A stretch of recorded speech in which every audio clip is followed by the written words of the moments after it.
Up next, we put the spotlight on banking. Shyam Srinivasan of Federal Bank will now join us to tell us what asset quality concerns and how credit growth is likely to improve. Thank you, Shyam.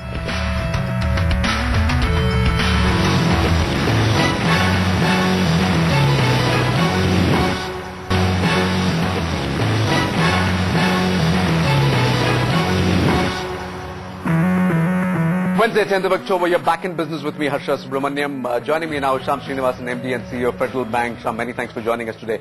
Let me begin by asking you about credit growth at this point in time. As we head towards festive season, are you hoping that consumption patterns will get a little more stronger?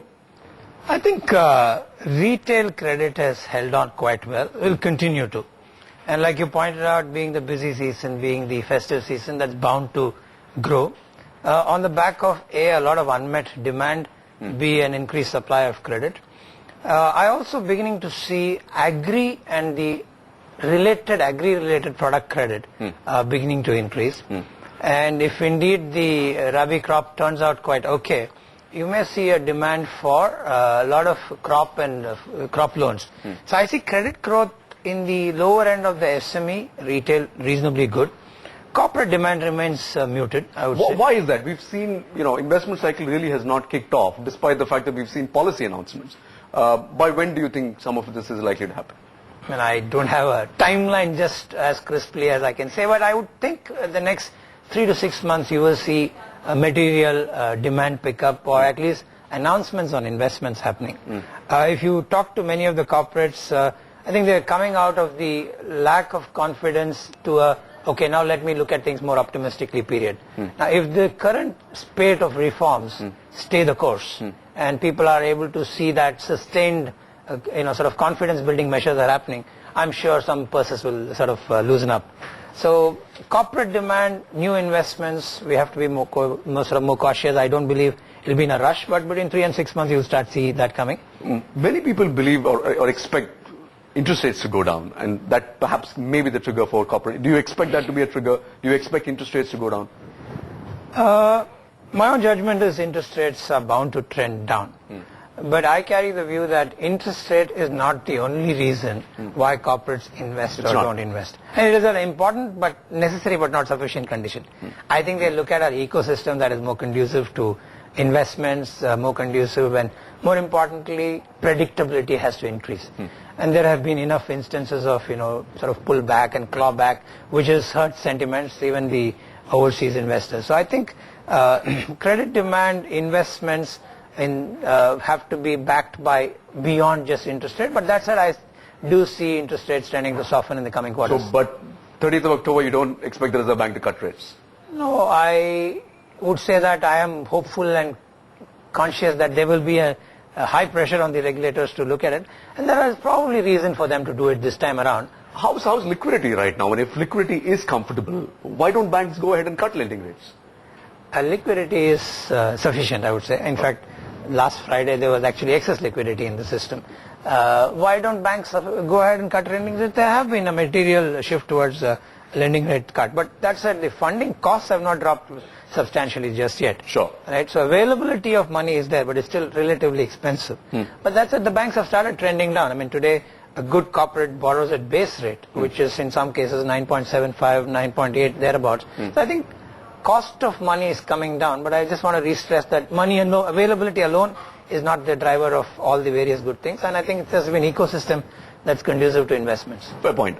The banking industry has seen concerns about NPAs for quite a bit, and everyone is talking about it. What is your own assessment?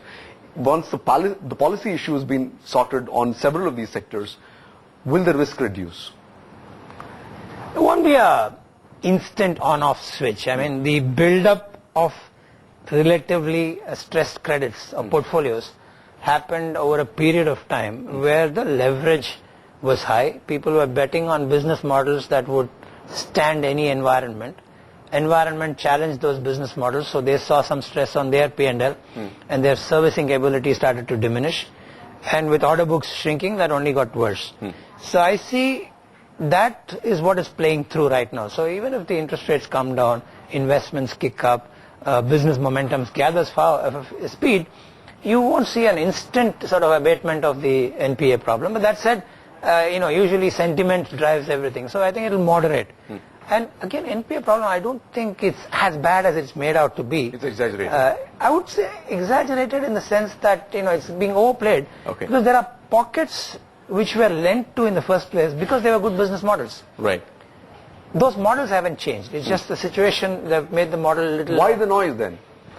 Some sectors have faced problems. I take the point. Power, airline, infra. These are projects, particularly infra, the projects are getting extremely delayed for factors way beyond, one player. But things are getting better, some would argue. I would believe. I'm going to ask you about Federal Bank in specific. Your net interest margins, about 3.4% the last time around.